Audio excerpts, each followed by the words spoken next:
بسم اللہ الرحمن الرحیم۔ السلام علیکم ڈیئر اسٹوڈنٹس۔ الیکٹورل پالیٹکس اور الیکشنز سے ریلیٹڈ ہم ایک امپورٹنٹ ٹرم ڈسکس کریں گے، دیٹ از ایبسینٹی بیلٹ۔ لیکن اگر ابھی تک آپ نے ہمارے چینل کو سبسکرائب نہیں کیا تو چینل کو سبسکرائب کیجیے اور اپنے فرینڈس کے ساتھ شیئر کیجیے۔ ایبسینٹی بیلٹ ووٹ کی وہ ٹائپ ہے جس میں ووٹر بذات خود آفیشیل پولنگ پلیس پہ نہیں جا رہا اور اس کے بہاف پہ کوئی دوسرا اس کا ووٹ کاسٹ کر رہا ہے۔ اب ووٹر کیوں نہیں جا رہا پولنگ اسٹیشن پہ؟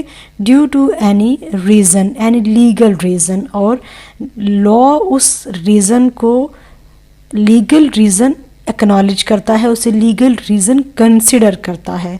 عام طور پر جو ایبسینٹی بیلٹ ہے یہ میل کے ذریعے سے سبمٹ کیا جاتا ہے، لیکن بہت سارے کنٹریز کے اندر جو ایبسینٹی بیلٹ ہے وہ ایک ویلڈ ووٹ کے طور پر شمار ہوتا ہے۔ ریشیو ڈیفرنٹ ہو سکتی ہے، ایبسینٹی بیلٹس کی ریشیو یعنی جو ٹوٹل نمبر ہے ایبسینٹی بیلٹس کا وہ کم ہو سکتا ہے یا تھوڑا سا زیادہ ہو سکتا ہے، لیکن کئی اسٹیٹس ایبسینٹی بیلٹ کو ایک ویلڈ ووٹ کنسیڈر نہیں کرتی ہیں۔ ٹیک کیئر، اللہ حافظ۔